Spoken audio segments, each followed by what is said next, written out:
आज आपण बघणार आहोत most important topic for MS nursing CET examination.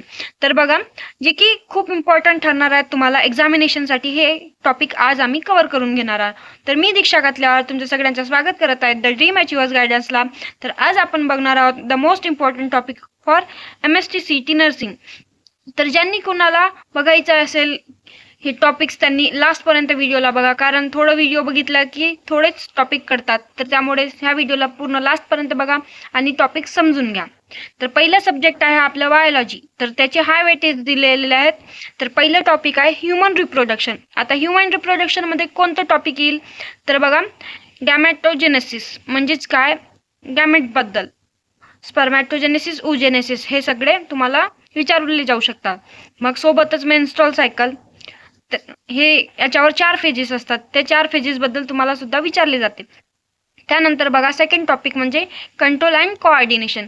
म्हणजेच काय, कंट्रोल कसं राहील नर्वस सिस्टमला आणि कोऑर्डिनेशन कसं राहील म्हणजेच नर्वस सिस्टम आणि त्याचे हॉर्मोन्स, म्हणजे आपल्या बॉडीमध्ये कोणते कोणते हॉर्मोन्स सिक्रेट होतात त्याबद्दल इन्फॉर्मेशन. थर्ड टॉपिक बघा, रेस्पायरेशन अँड सर्क्युलेशन. रेस्पायरेशन म्हणजेच लंग्सबद्दल सगळी इन्फॉर्मेशन, म्हणजेच लंग्सची फिजिओलॉजी आणि हार्ट्समध्ये जे होते आपलं ब्लड सर्क्युलेशन, कोणत्या आर्टरीमधून कुठे जाते ते सगळं रीड करून घ्या. त्याच्यानंतर फोर्थ टॉपिक आहे जेनेटिक आणि व्हेरिएशन. आता जेनेटिक्समध्ये बघा, मेंडेलियन इनहेरिटन्स, म्हणजे जे इनहेरिटन्सने काम केलेले मेंडेलियनचे सगळे कामं ते सगळे विचारले जाऊ शकतात. मग त्याच्यानंतर टॉपिक बघा, मॉलिक्युलर बेसिस ऑफ इनहेरिटन्स, म्हणजे DNA बद्दल, प्रोटीन सिंथेसिस बद्दल ह्याबद्दल विचारलं जाते. त्याच्यानंतर बघा, ह्युमन हेल्थ आणि डिसीज. तर कॉमन पॅथोजन्स आणि इम्युनिटी बद्दल विचारले जाते. कॉमन पॅथोजन्स कोणते कोणते आहेत जे की डिसीज अफेक्ट करू शकतात, म्हणजे डिसीज कॉज करू शकतात ते. मग सोबतच बघा, बायोटेक्नॉलॉजीमध्ये बघा काय विचारलं जाऊ शकते, त्याचे प्रिन्सिपल्स आणि प्रोसेस विचारले जाऊ शकते. त्याच्यानंतर लास्ट टॉपिक बघा, बायोलॉजीमध्ये enhancement of food production, plant आणि एनिमल ब्रीडिंग. तर प्लांट ब्रीडिंग आणि एनिमल ब्रीडिंग सुद्धा विचारली जाऊ शकते. कोणत्या प्लांट आणि कोणती स्पेशीज मिक्स करून कोणतं प्लांट बनते हे सगळं विचारलं जाऊ शकते. हे सगळे हाय वेटेज पॉईंट आहेत ऑफ बायोलॉजी. त्याच्यानंतर बघूया आपण दुसरं सब्जेक्ट. त्याच्या आधी बघा, तुम्हाला MS नर्सिंगवाला जे स्टुडंट आहेत त्यांच्यासाठी आम्ही एक मास्टर बुक क्रिएट केलेली आहे, जी की पहिली बुक आहे आपली MS नर्सिंगवाल्या स्टुडंटसाठी. आजपर्यंत कोणत्याही इन्स्टिट्यूटनी बुक काढलेली नाही आहे. तर आपली पहिली इन्स्टिट्यूट आहे जी की फर्स्ट MS नर्सिंगवाल्या स्टुडंटसाठी बुक काढलेली आहे.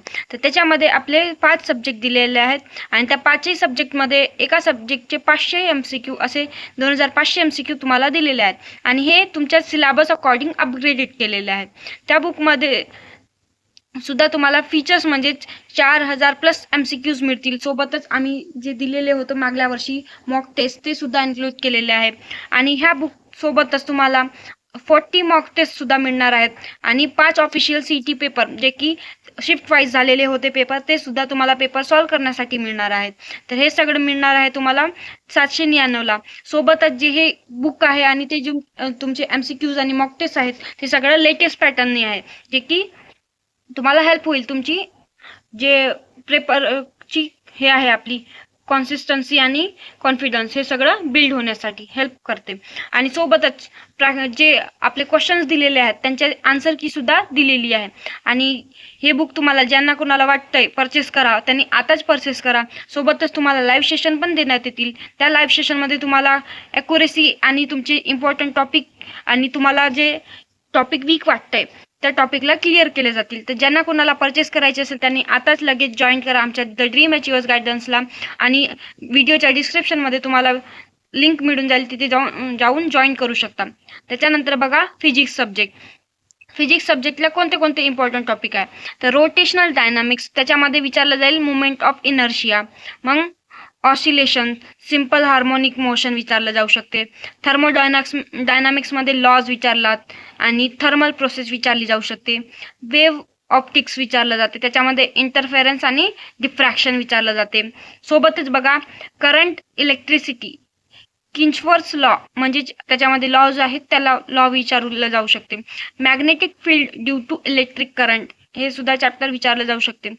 ॲटम, मॉलिक्यूल आणि न्यूक्लाई, आता सगळ्यांना माहितीच आहे बोर्स मॉडेल. याच्यामध्ये हे सगळं विचारलं जाऊ शकते.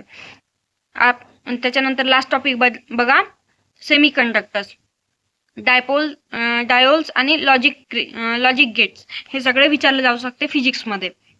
तर हे काही टॉपिक आहेत जे की फिजिक्सचे आहेत. त्याच्यानंतर बघा आपलं केमिस्ट्रीमध्ये सॉलिड स्टेट, त्याच्यामध्ये युनिट, सेल्स आणि वॉइड्स, सोल्युशन, त्याच्यानंतर त्याचे प्रॉपर्टीज, आयकॉनिक इक्विलिब्रिया, पीएच आणि सोल्युबिलिटी प्रोडक्ट, केमिकल कायनेटिक्स, त्याच्यामध्ये रेट आणि ऑर्डर, कोऑर्डिनेशन कंपाऊंड, त्याच्यामध्ये लिगॅंड्स अँड नॉमिनिक्लेचर हे सगळं विचारलं जाऊ शकते. त्याच्यानंतर बघा अल्कोहोल, फेनॉल्स आणि इथर ह्याबद्दल सुद्धा विचारलं जाऊ शकते केमिस्ट्रीमध्ये. अल्डिहाइड, कीटोन आणि कार्बोक्सिलिक ऍसिड हे सुद्धा विचारले जातात. आता बायोमॉलिक्युल्समध्ये प्रोटीन, विटामिन्स आणि कार्बोहायड्रेट्स त्याचे वर्क काय आहे आणि ते काम काय करतात आणि फंक्शन्स त्याचे सगळे ते विचारले जाऊ शकते. फंक्शन्स आता विचारलं गेलं तर कोणते कोणते फंक्शन्स असते आणि प्रोसेस काय आहे जे बनवायची ते सगळं विचारलं जाऊ शकते. मग त्याच्यानंतर बघा पॉलिमर्स, त्याच्यामध्ये नायलॉन, रबर, बॅकेलाइट हे सगळं विचारलं जाऊ शकते हे केमिस्ट्रीमध्ये. तर हे काही केमिस्ट्रीचे पॉईंट होते. त्याच्यानंतर बघा नर्सिंग ॲप्टिट्यूड आणि जनरल नॉलेज, म्हणजे आपला सब्जेक्ट आहे नर्सिंग ॲप्टिट्यूड, त्याच्यामध्ये जनरल नॉलेज मिक्स असतो.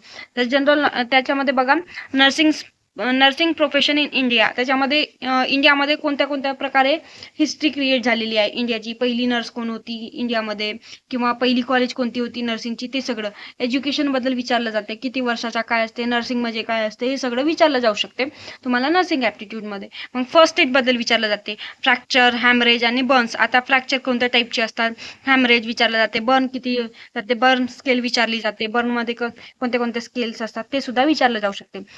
मग त्याच्यानंतर बघा कम्युनिकेबल डिसीजेस जसे ट्युबरक्लोसिस आहे हे सगळं विचारलं जाऊ शकते. त्याचे प्रिव्हेन्शन, वॅक्सिनेशन, कोणती वॅक्सिनेशन देऊ शकतो आपण किंवा प्रिव्हेंट कसं करू शकतो, त्याला कंट्रोल कसं करू शकतो हे सुद्धा विचारलं जाऊ शकते. मग national health programme, family planning, immunisation. आता फॅमिली प्लॅनिंगमध्ये कोणते कोणते आहेत ते प्रोग्राम विचारले जातात, जसे अंगणवाडी सेविका वगैरे सगळे कामं करतात. इम्युनायझेशन म्हणजे कोणते कोणते टाईप आहेत ते सगळं विचारलं जाऊ शकते. सोबतच बेसिक मेडिकल एथिक्स, म्हणजे कोणते कोणते मेडिकल एथिक्स आहेत ते सुद्धा विचारले जाऊ शकतात, कारण एथिक्स माहितीच पाहिजे आपल्याला आणि कोणते आपण एथिक्स बाळगतो हे सगळं माहिती पाहिजे नर्सिंग ॲप्टिट्यूड, आणि तेच म्हणजेच आपल्या नर्सिंग लाईफमध्ये. तर हे सध्या काही जे टॉपिक आहे ते तुम्हाला खूप इम्पॉर्टंट ठरणार आहेत आपल्या MS नर्सिंग एक्झामिनेशनसाठी. तर ज्यांना कुणाला वाटतंय की अजूनही स्टडी झालेली नाही त्यांनी हे टॉपिक करून जावा, तुमचे 100% तुम्हाला चांगले मार्क्स कव्हर होणार आहेत. तर ज्यांना कुणाला अजूनही स्टडी नाही झाली असेल त्यांनी हे टॉपिक कव्हर करूनच जा. आणि हे व्हिडिओ आवडले असेल तर लाईक करा, शेअर करा आणि सबस्क्राईब करा. धन्यवाद.